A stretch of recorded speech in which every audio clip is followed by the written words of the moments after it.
জরুরি সতর্কবার্তা দিল ইসলামী ব্যাংক। একটি অনলাইন নিউজ ডেস্ক রিপোর্টে বলা হচ্ছে, ঋণ ও বিনিয়োগের নামে প্রতারণার অভিযোগ তুলে গ্রাহকদের জন্য সতর্কবার্তা জারি করেছে ইসলামী ব্যাংক বাংলাদেশ পিএলসি। ব্যাংকটির নাম ব্যবহার করে পরিচালিত একটি ভুয়া ওয়েবসাইটের মাধ্যমে প্রতারক চক্র সাধারণ মানুষের কাছ থেকে অর্থ ও ব্যক্তিগত তথ্য হাতিয়ে নেওয়ার চেষ্টা করেছে বলে জানিয়েছে প্রতিষ্ঠানটি। সোমবার অর্থাৎ 6 জুলাই দুপুরে ব্যাংকটির ভেরিফাইড ফেসবুক পেজে প্রকাশিত এক সতর্কবার্তামূলক ফটো কার্ডে এ তথ্য জানানো হয়। ইসলামী ব্যাংকের এক বিজ্ঞপ্তিতে বলা হয়েছে, www.islamibankrin.com নামে একটি ওয়েবসাইট ঋণ ও বিনিয়োগের প্রলোভন দেখিয়ে প্রতারণামূলক কার্যক্রম চালাচ্ছে। তবে ইসলামী ব্যাংকের নামে এ ধরনের কোনো ওয়েবসাইট নেই এবং এর সঙ্গে ব্যাংকের কোনো সম্পর্কও নেই।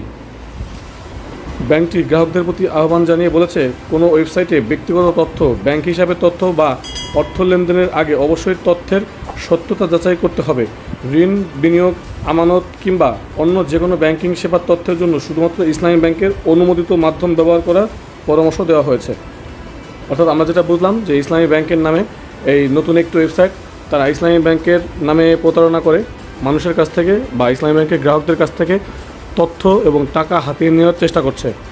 এর মাধ্যমে যেমন সেই লোকগুলো ক্ষতিগ্রস্ত হচ্ছে, তেমনিভাবে ইসলামী ব্যাংকের নাম ক্ষুণ্ণ হচ্ছে বা ইসলামী ব্যাংকের নাম নষ্ট হচ্ছে। তো এই প্রতারক চক্রকে খুব তাড়াতাড়ি ধরা হোক এই আশা ব্যক্ত করছি এবং ইসলামী ব্যাংক সতর্কভাবে তাদের কার্যক্রম পরিচালনা করুক এবং গ্রাহকদের আমানত সুরক্ষিত থাকুক এই আশা ব্যক্ত করে আমাদের আজকে ভিডিও শেষ করছি। ভিডিওটি ভালো লাগলে অবশ্যই একটি লাইক দেবেন, ফ্রেন্ডদের সাথে শেয়ার করবেন এবং এ ধরনের নিউজ ভিডিও বা ব্যাংকিং টাইপের ভিডিও আরও পেতে অবশ্যই আমাদের চ্যানেলটি সাবস্ক্রাইব করে রাখুন। তাছাড়া আমাদের চ্যানেলটি ভিজিট করে আরও ভিডিও দেখে আসতে পারেন।